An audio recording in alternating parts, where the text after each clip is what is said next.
I'm Deborah Owens, America's Wealth Coach, and it's time to get wealthy. You're going to learn exactly what you need to know and do to finally achieve the level of financial success you desire and you deserve. Women of color were responsible for 89% of businesses that were launched in 2019, but many of them will not even achieve six figures in revenue. So, what do they need to do? Well, we need to do to finally get beyond that seven figure mark. Well, joining us today is someone who's going to share exactly that. But here's what they don't want you to know about women of color starting businesses. The first thing is it's the fastest growing demographic. And secondly, only 2% of women owned businesses even achieve seven figures. And then finally, 90% of those businesses don't reach six figures. And that's why I'm excited to have our next guest on. She's Betty Hines. She's founder and CEO of Women Elevating Women. She's a business strategist and has a platform designed to make sure that women of color get access to resources and capital. And that's why I want to welcome Betty Hines on Get Wealthy today. Thanks for joining us, Betty. Hi, Deborah. Good to see you. Good to be seen. Well, I'll tell you what is really interesting about you is that I've known you for years. You were a former financial services executive with one of the largest insurance companies in the world. You launched your own insurance company, just to give folks a little bit of background. And now I know for the past decade or so, you've been sort of a strategist with women-owned businesses. So I'm excited to hear your insight, but most importantly, I want to ask you, what was the catalyst for you starting Women Elevating Women? My purpose and vision for starting Women Elevating Women, or WOO, as we affectionately call it, is because I saw a high number of a large volume of women of color who just couldn't get past the six figures. They were stuck. And a lot of it had to do with their inability to access capital, and not just access capital, but secure the capital. And they didn't know about some of the basics, which I call my 5 C's of success.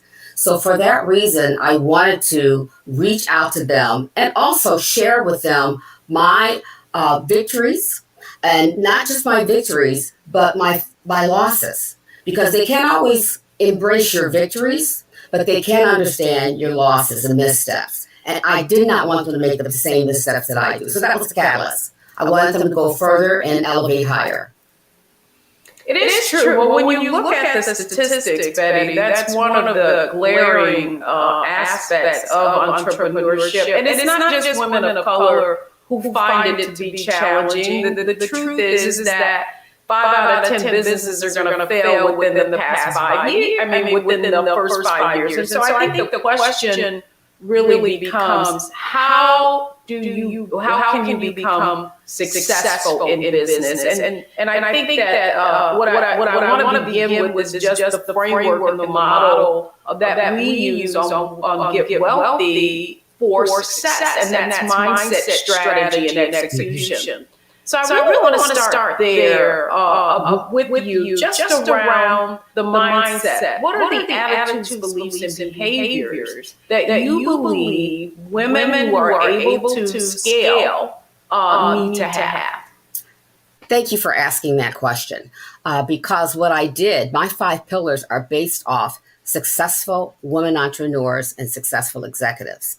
And I will jump to the first one, which the 5 C's is collaborate. And we don't have that mindset. I don't like to say this openly, but we're getting better at it. Women struggle with collaborating with each other. And for that reason, one of the things that I demonstrate in the sessions that I have is that you can go further together if you collaborate. So that is one of the things. And the other one are the business connections. We don't do the introductions for each other, because you know somebody that I might know and vice versa. So why not share that introduction so someone else can take it a little bit further? And as you've heard this said many times, lift as you climb. And these are just basics that we need to teach and learn from each other. So the two key out of the pillars are learning how to collaborate and learning how to connect. Those are vitally important. And those are traits, behaviors. That's a mindset that we need to learn how to embrace. Well, it's interesting because I would submit to you that is not only relatable in entrepreneurship, but business as a whole. True. And so the next question that I have for you really is just around mindset. I know that there are a larger percentage of first generation entrepreneurs as women of colors and as women of color. And I wonder what your perspective is on that, maybe being an impediment to growing. No, I'm not so sure I would call it an impediment. It's a learning exercise, and that's all part of the mindset. When I was growing up, for me, didn't think about being an entrepreneur. It was always to work for somebody else. And to work for somebody else, scale that corporate ladder, and then you'll be successful. You'll be safe. So the mindset then was like you work there for 25, 30 years and then retire. And you're no more the good for that. You've helped that business soar and scale and be profitable. But they did that on your back. And that was one of the reasons why I made the decision to let's give it a shot. Let's become an entrepreneur. I'd rather have tried it than not try it. And we did do that when we decided to go out and become successful by launching a property and casualty company, a boutique company. So we did that. But it is a certain mindset. It's determination. It's wanting to be on your own and to have your own hours. You work very, very long hours, as you know, but just being your own and having your own, to me, is very fulfilling. And that's what I feel is my destination and my purpose here on this planet. Well, it's interesting that you characterized it in that way, because that's one of the mindsets that we really talk about on Get Wealthy. And it is that income earner mindset that really is the traditional roadmap for success, right? College, career, climb that corporate ladder, and you'll get the golden ring. But what we have been finding is that if you look at just upward mobility in organizations to make those multiple hundred thousands in salary, that it's been very limiting for women of color. And so as a result, my question is to you, do you feel like that's why that number of 89% of businesses being started by women of color, that is why many women are exiting that corporate, that old income mindset and shifting to entrepreneurial pursuits? Oh, absolutely. No doubt. No doubt. They want to be on their own. They want to be able to do multiple things. And when you sit back and you think about it, the time and effort, the time energy that you put into somebody else's corporation, you could be doing for yourself. And so you've learned, depending on where you've worked, you've learned those basic skill sets, and they're transferable. Certain skills are very, very transferable. And I'm proud and happy that we're recognizing that and taking those skills, transferring it into our own, and then making it for our own, modeling it to something that we can work with. Yeah, so I want to push back on you on that, and what I would say is that if I look at my own trajectory, and you've known me for years, I've been in and out of entrepreneurship in terms of organizations, and I found it so tough for many years to get past those six figures, because I do feel like one of the things when we go into entrepreneurship that we may diminish is the fact that we have this corporate business model of support around us, and it can be difficult understanding how to create that in a budding business, a new business, particularly when you don't have access to capital to be able to buy those kinds of services and hire people, right? Right. To have them around you supporting you. You're right. Uh, Experienced that myself. There's a comfort level when you're in corporate America.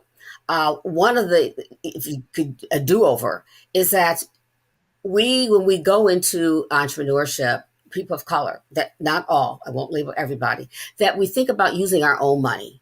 We try to borrow from auntie, uncle, kids, what have you. Whereas that's not; those aren't lessons. At least I wasn't taught from my parents. Use other people's money. I mean, you hear that phrase a lot, and it's not just using their money, but we need to be taught how do you get access and secure that money.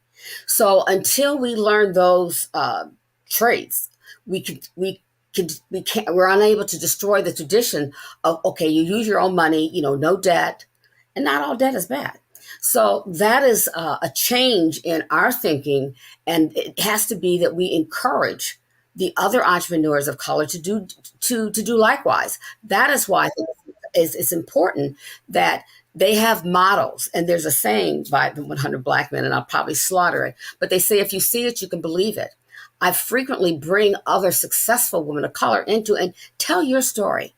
What was your journey? I mean, it's not like you came or gifted with a family trust. What steps did you take that allowed you and gave you the confidence and the courage to go out and get that funding, those grants? What did you do? What was your course of action? And that's what we need to push back and share with those who are coming up. No, I really love that you said that, because we came right back to mindset again, risk aversion, debt being bad debt. And so much of that can be limiting. And to your point, I mean, when I started Owens Media Group, I, used funds from my 401k. I didn't take it out. I took a loan from it and paid it back. And I did all these different things that I felt necessary so that I wouldn't have even someone coming out of the investment industry with a higher propensity for risk. But on the personal side, what I didn't want to do was risk our personal assets. And that brings me, this is a great transition into our next conversation, and that's around strategy. So when we come back, we're going to talk about strategy. So what do you, if you are a business owner trying to scale, need to do so that you can accelerate your growth and go to 6 figures and 7 figures and beyond? We'll tackle strategy when we come back.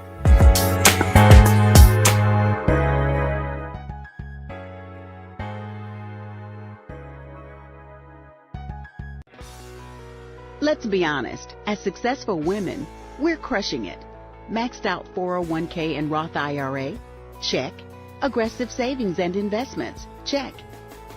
Yet, the freedom our success was supposed to buy can leave us stuck on the 6-figure hamster wheel, watching retirement slip further down the road. There's another way. Get coaching courses and community at wealthyu.com. Hi, I'm Isaac Hayes III, founder and CEO of Fanbase. Fanbase is a free-to-download, free-to-use, next-generation social media platform that allows anyone to have followers and subscribers on the same page. Fanbase was built through investment dollars from equity crowdfunding from the Jobs Act. People just like you help build Fanbase, and we're looking for more people to help build Fanbase. We are currently raising $17 million in a Regulation A crowdfund on Start Engine. We've already crossed $2.1 million, but we're looking to raise more capital from people just like you that deserve the opportunity to invest in early-stage startups without having to be accredited investors. So right now, I'd like you to go to startengine.com/fanbase and invest. The minimum to invest is $399. That gets you 60 shares of stock in Fanbase right now, today. And then use Fanbase to connect with friends, grow your audience, and be you without limits.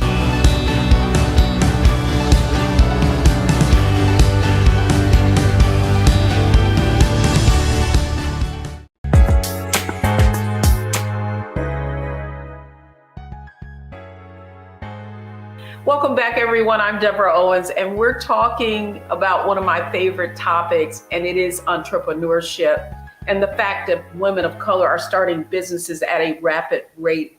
Joining me today is Betty Hines. She's a business strategist and also founder of Women Elevating Women, WOO, as they so fondly call it. Betty, I really admire the fact that you saw a problem, and this challenge really is with women of color not accelerating their financial growth. And in your business, you have a platform that provides resources. And so I really want to get into strategy and talk about your specific framework that you alluded to, prior to this, that is kind of that framework for how women of color can succeed as entrepreneurs. I share this with the women that I work with all the time, and that's we need to learn how to get out of our zip code. We so traditionally want to stay within our own little circle. We want to stay within our own little county and within our own state. You've got to spread your wings. I think that, and that's what I do with my platform. That's why it's virtual. You got to go north, south, west, east, and out of the country to get and gain knowledge from other resources. But that said, I am a huge proponent and I advocate peer advisory groups. And for a number of reasons. Get groups together so you can share your experiences with each other. Women learn best experientially and learning from other women and what they do and what they've done and how they got it done. So we shouldn't shy away from that. And not all peer groups are the same. But I encourage people to get with a peer advisory group. As they say, you can go faster alone, but you go faster together. It's great to be able to be in a peer advisory group. Bring your pressing issue to them if you have one, because you don't have a corner on that market. Some other business person has experienced what you have experienced.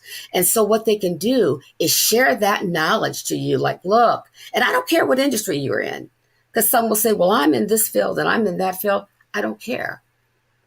You share the experience and they can give you some insight on how you can prove and how you can maybe do it a little differently. So that openness and willingness to accept that is the big part, that you don't know it all, and get in the right peer advisory group. Well, it is interesting. I think about my own experience with different business groups. And I do think that if you, depending upon your background, if you've come out of a corporate background, I did feel like my investment background and all the issues that I had about compliance and, not divulging things kind of limited my ability to be really transparent, right? Thinking that, thinking from a risk perspective. And I do feel like for business owners, when you get out here, you kind of, you don't want to feel like you're putting your success in jeopardy. But one of the other questions I have for you is, you mentioned that you have a framework called the 5 C's. And you mentioned earlier, one was collaboration. What was the other one? It's connect, collaborate, connect. Mm-hmm. And I do find it interesting that really the perspectives that you've given us really is about that ability to collaborate with others, and it being a catalyst for unleashing our growth, because we're basically getting insight, right? Real insight from actual people, and maybe we can compress the time it takes us to get to that next level because we've gained from their experience. Absolutely. And not everybody knows how to collaborate. There's different personalities. So that's why if you're in a group, that other person, that's one of the things that I do, because I've been around. I have no issue, and find an organization where there is an issue where you can just simply take that group and do the introduction for them on their behalf. So they can teach them there's introverts, there's extroverts. We understand that. I'm okay with both. But do the introduction for them so they can collaborate. What my strategy is to bring two groups, two women together or organizations together and say, have you given some thought about collaborating based off the different skill sets and the attributes that are in each one of their businesses? Because people don't think like that. They always think of themselves as the lone ranger. So that is an art. It's something that can be learned. It's not always inherent, but they can learn it. And then the connection. The connect piece is everybody knows somebody, as I said earlier, that you can connect with. Make those connections. And that's what I do as part of my strategy. It's connecting you because I spend an hour with you going over your business objectives. And I'll connect you with another individual who I think can enhance you not only personally, but also in your business. And those things are critically important, I think, to scale.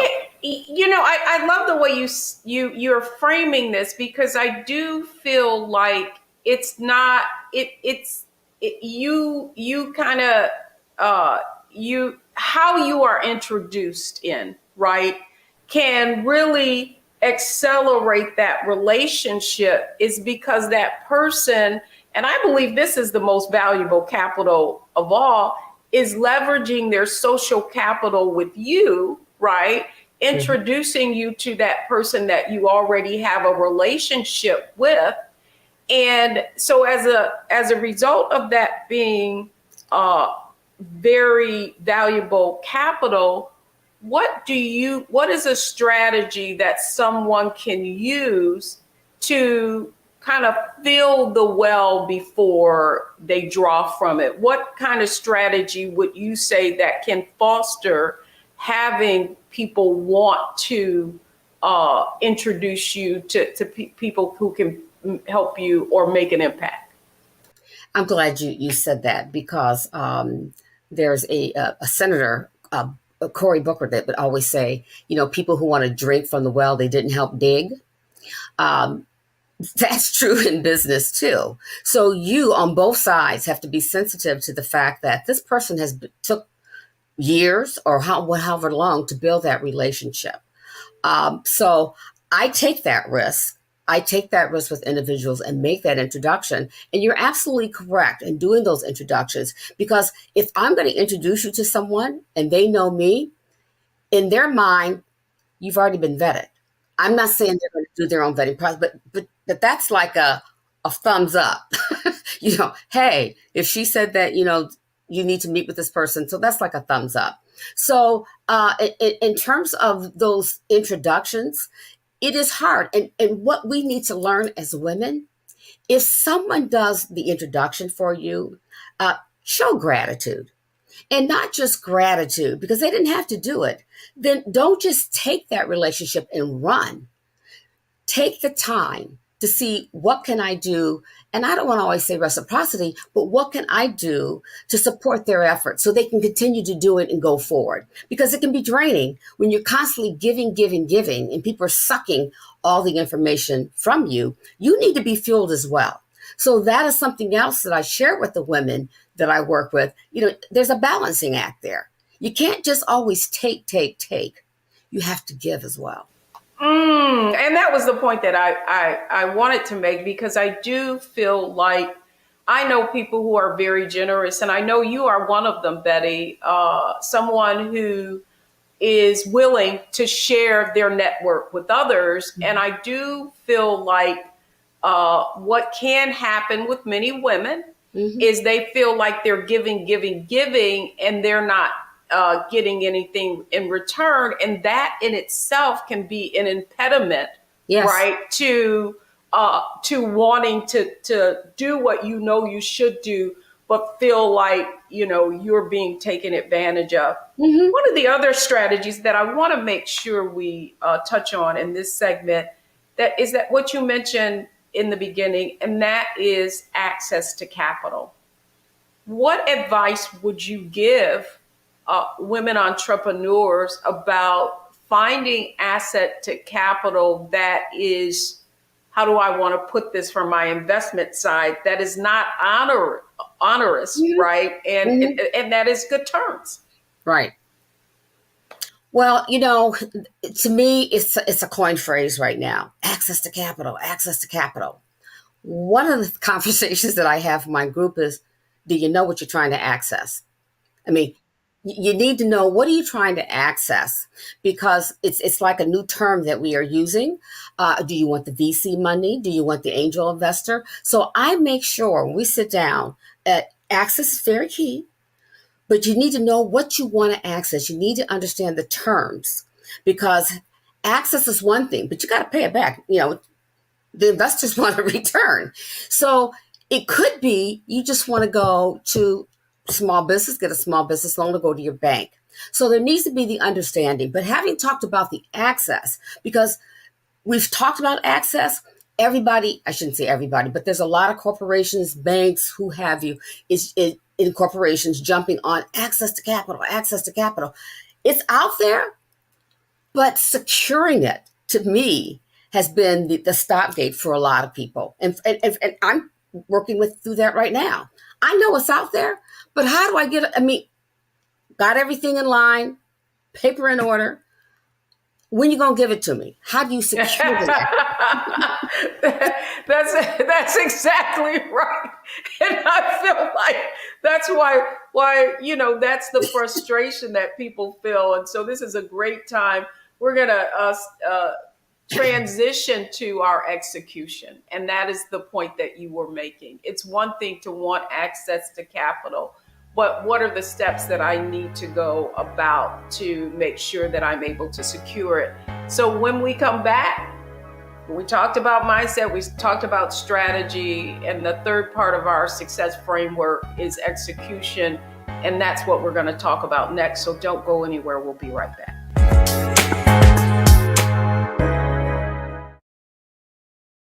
What's up, y'all? Look, Fanbase is more than a platform. It's a movement to empower creators, offering a unique opportunity for everyday people to invest in Black-owned tech, infrastructure, and help shape the future of social media. Investing in technology is essential for creating long-term wealth and influence in the digital age. The Black community must not only consume tech, we must own it. Discover how equity crowdfunding can serve as a powerful tool for funding Black businesses, allowing entrepreneurs to raise capital directly through their community through the Jobs Act.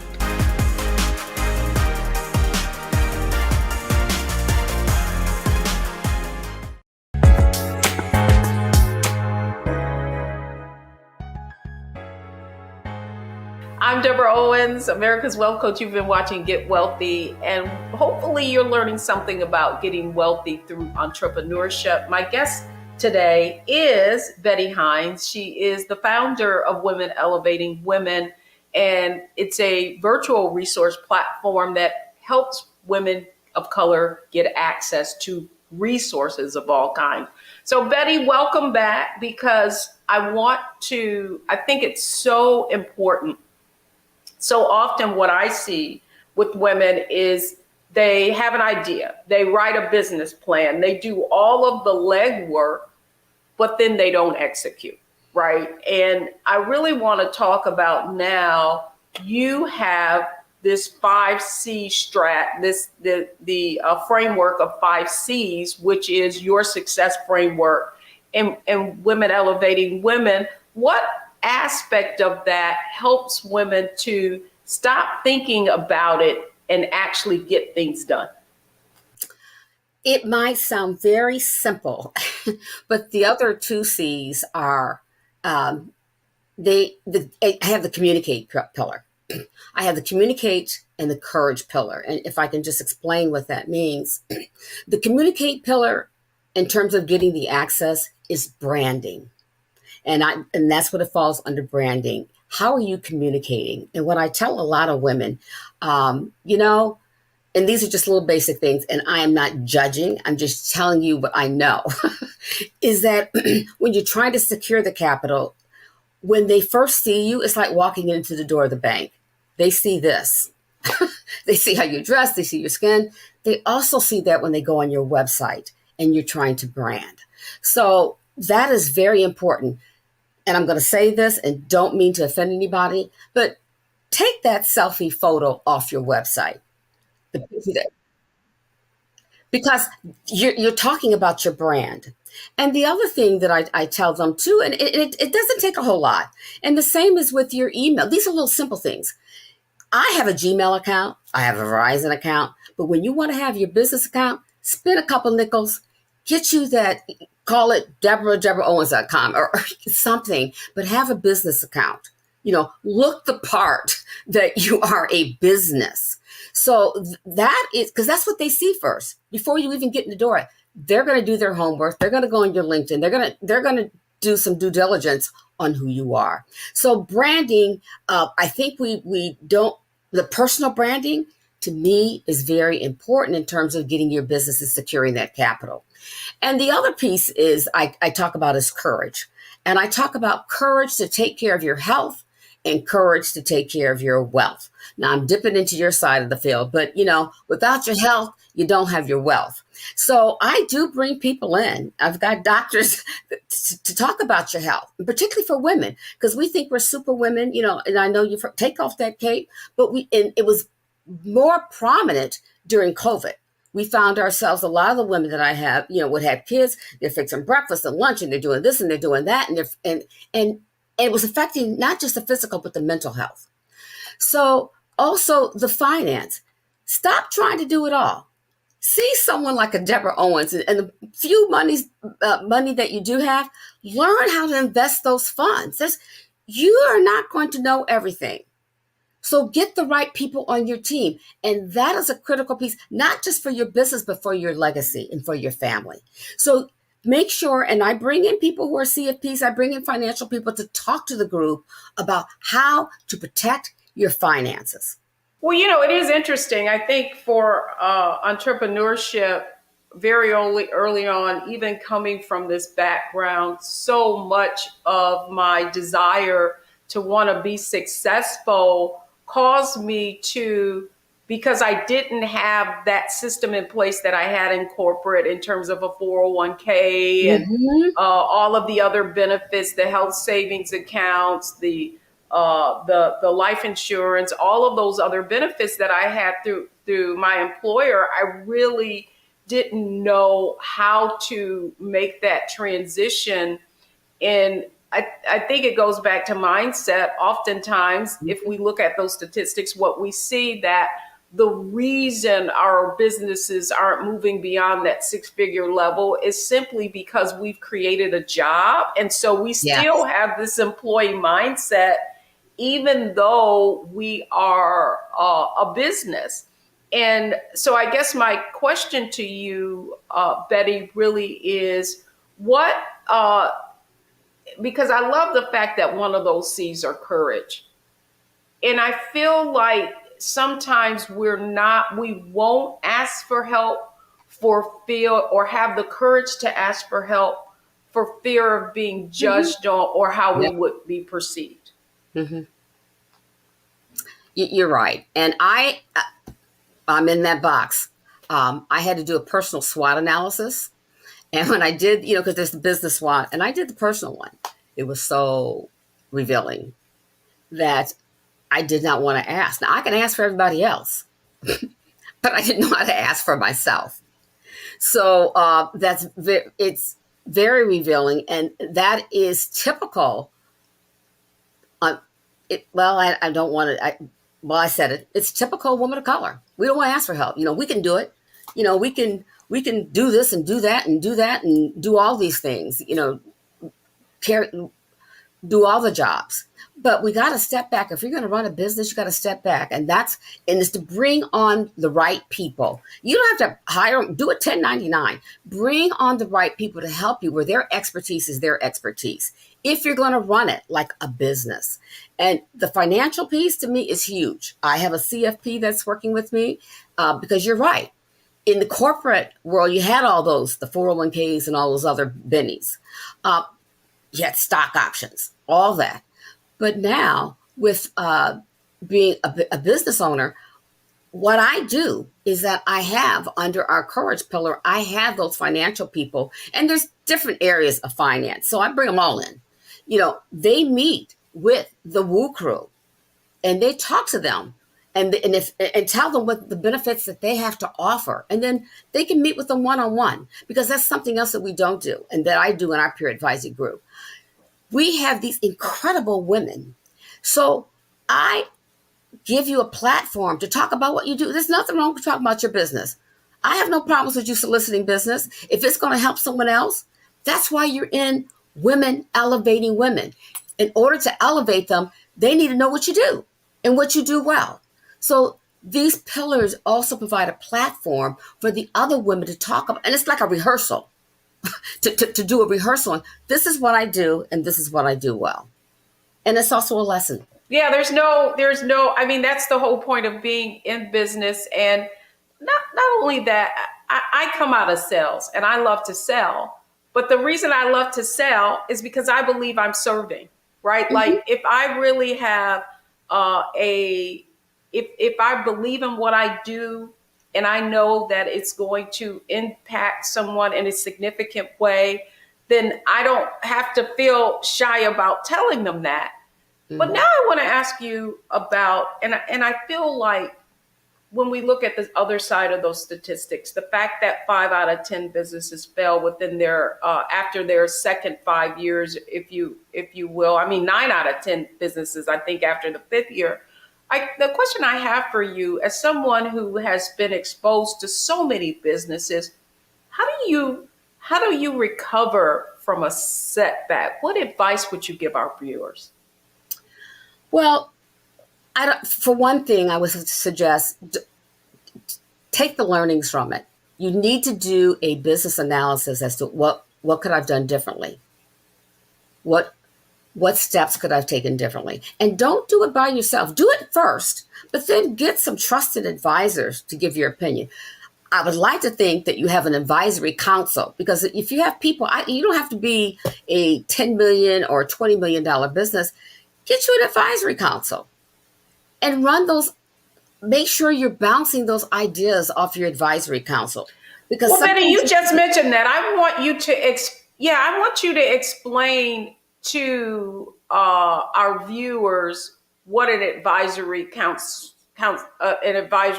is, because sometimes I think we look at it as, sort of a board of directors, mm-hmm. but an advisory council is more, would you say, informal? And how would I go about crafting one for myself? Great question. I have an advisory council. One of the first things I did is look at my own competencies, and I did like a grid. What are my strengths, and then things list the competencies that I need assistance with that I'm not strong in. Marketing and the social media and all that. And that's who you recruit, and you let them know up front, like, I need your support, not help. I need your support. I need your support in being on my advisory council to help me, to assist me in taking this to the next level. If you look at my website, take a look at the advisors that I have to the CEO. And we're going to be reposting my advisory council. But the advisors to the CEO, these women, 4 of them, are 50 fastest women-owned business. You will find that women, and this is women, they want to help, but people have that fear. They don't have the courage to ask them for their support. Ask them. So they say no. And you're in sales. You know what a no means. That's just an opportunity to go ask again. So you ask them. Or it's not now. It's not now, right? So ask those people. Yeah, ask those people to come on. That's what I did. And I've been very grateful that I do have advisors to the CEO that are doing $600 million, and the first Black woman to take 2 companies public on the New York Stock Exchange and SPACs. And I have that. I have a marketing person doing $100 million that's going to take me up on, and I'm okay with it. I have no shame. Yeah, yes, I will be there. We can show me. But the council, you really need to get people, be honest with you first about, I'm not really good at that. Like, you could learn it, but why take the time when you have others out there that know how to do it, and that's what they do on a daily basis? Well, so I think you've given us so much wisdom, Betty, because I do feel like as a woman business owner that when you see someone achieving a certain level of success that you can feel like, oh, well, she's so busy, I don't want to be a bother. And I think, what I have learned, not what I think, what I have learned is it's those busy people that are the ones that are the most efficient and effective. And I think the other point that you just made is so poignant. And it really, sometimes when you're growing a business, when you're in your early stage, you may not be able to afford to hire some fancy business development firm for tens of thousands of dollars or marketing firm. But one of the ways that you can still get access to that insight is through that advisory council. And then finally, the other aspect of it that I think is very important is sometimes I know I've hired people and I've been disappointed. And part of that error in judgment was because I didn't know what I didn't know, and I didn't know what to ask them. And sometimes people proffer and they say they can do this, they can do that. You can even go on their website, you can get referrals, but it never really quite tells the whole story. And I think the point that you're making, the advisory council really can be a way of you getting that access to that expertise, someone knowing your business as well, without having, to feel like you've got to have tens of thousands of dollars to do so. And you don't need to have 10, 12, 15 people. Start off, an area where you're comfortable with. You can have 2 to 3, but there's so much value in getting another opinion and to have another set of eyes on something, another set of ears on how do you think this is working, and be open for that positive feedback. That's good. That's good. Well, Betty, that takes us to our next segment, and that's our Analyze, Optimize, Maximize segment. You've covered a lot of ground, and so I want you to think of this next segment as our lightning round. How are we going to put all this together so that ultimately our viewers can take action on the great insight that you've given today? So don't go anywhere, folks, because next is Analyze, Optimize, and Maximize. We'll be right back.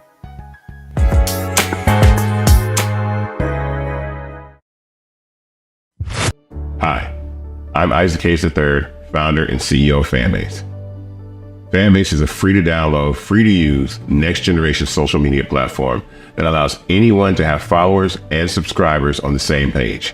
Fanbase was built through investment dollars from equity crowdfunding from the Jobs Act. People just like you help build Fanbase, and we're looking for more people to help build Fanbase. We are currently raising $17 million in a Regulation A crowdfund on Start Engine. We've already crossed $2.1 million, but we're looking to raise more capital from people just like you that deserve the opportunity to invest in early stage startups without having to be accredited investors. So right now, I'd like you to go to startengine.com/fanbase and invest. The minimum to invest is $399.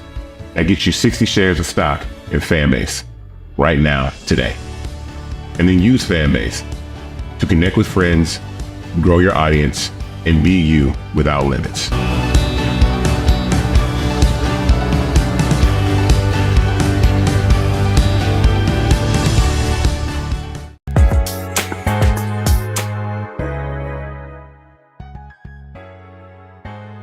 Welcome back, everyone. I'm Deborah Owens, and this is Get Wealthy, and we've been talking about entrepreneurship today. Women of color are one of the fastest growing segments. However, when you look underneath that hood, what you see is many aren't growing. And so joining me today is Betty Hines. She is a business strategist as well as founder of Women Elevating with Women, a virtual platform really designed to help women scale.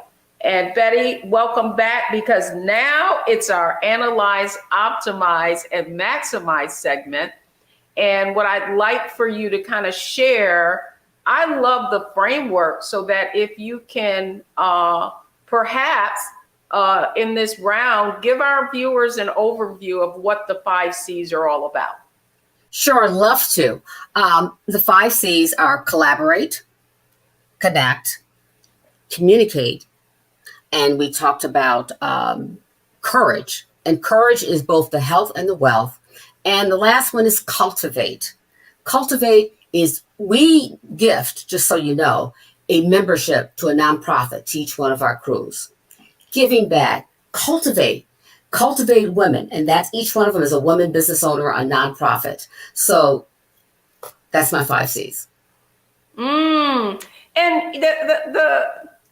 one of the things that really struck me that has been a theme through each one of the segments that we've been through, mindset, strategy, and execution, has been collaboration. And I wonder, as you look at other entrepreneurs and all of these successful entrepreneurs, if that's something that you have noticed about them that they have in common, that ability to collaborate effectively with others. Absolutely. In fact, they're based off successful women entrepreneurs and executives. You know, I've been doing this for a while, and I facilitated women who are from $1 million billionaires. They all have those characteristics in terms of collaboration, and they make those introductions for each other.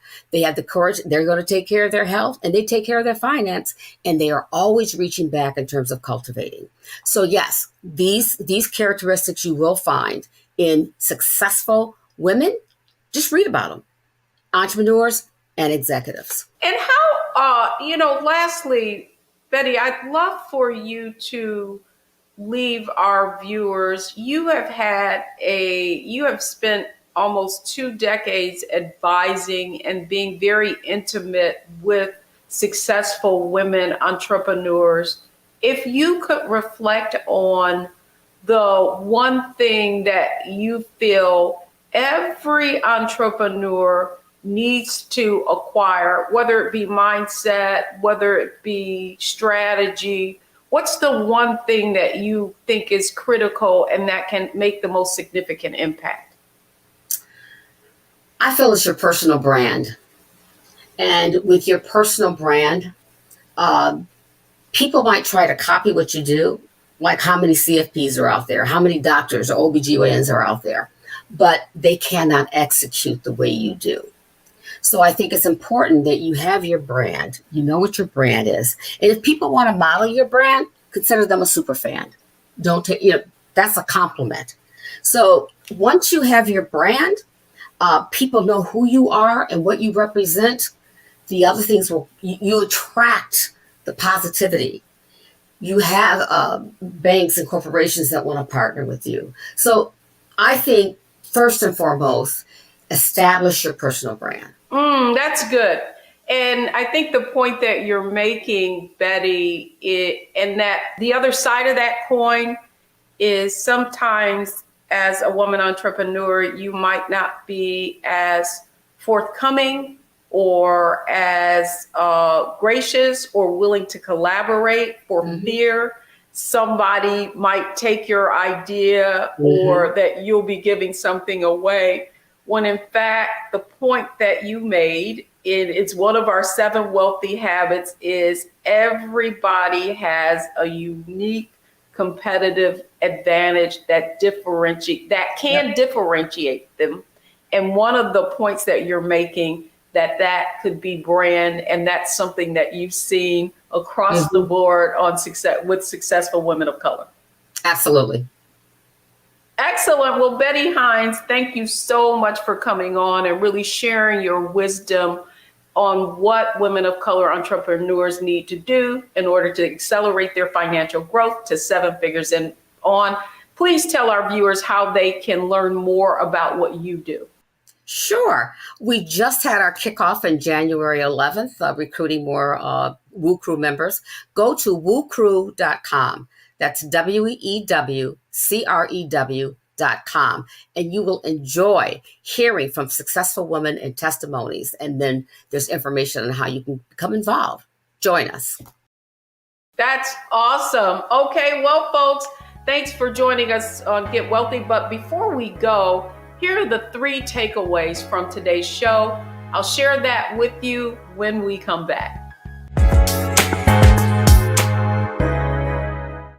What's up, y'all? Look, Fanbase is more than a platform. It's a movement to empower creators, offering a unique opportunity for everyday people to invest in Black-owned tech, infrastructure, and help shape the future of social media. Investing in technology is essential for creating long-term wealth and influence in the digital age. The Black community must not only consume tech, we must own it. Discover how equity crowdfunding can serve as a powerful tool for funding Black businesses, allowing entrepreneurs to raise capital directly through their community through the Jobs Act.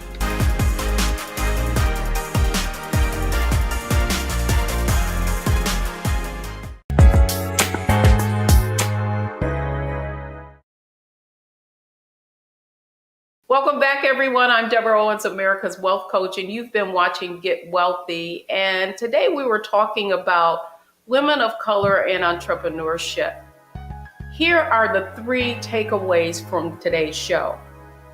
Number 1, proximity dictates performance. And getting in a room and collaborating with other women, as our guest so aptly put today, is one of the keys to success in your scaling. Secondly, position yourself to prosper with others. And that really means, in the way Betty described it, that personal brand is very, very important because you're going to attract like-minded people. And last but not least, and she could not have said this more aptly, and the fact is no one accomplishes anything of significance on their own. That's going to do it for me this week on Get Wealthy. Thanks so much for watching, only on Black Star Network.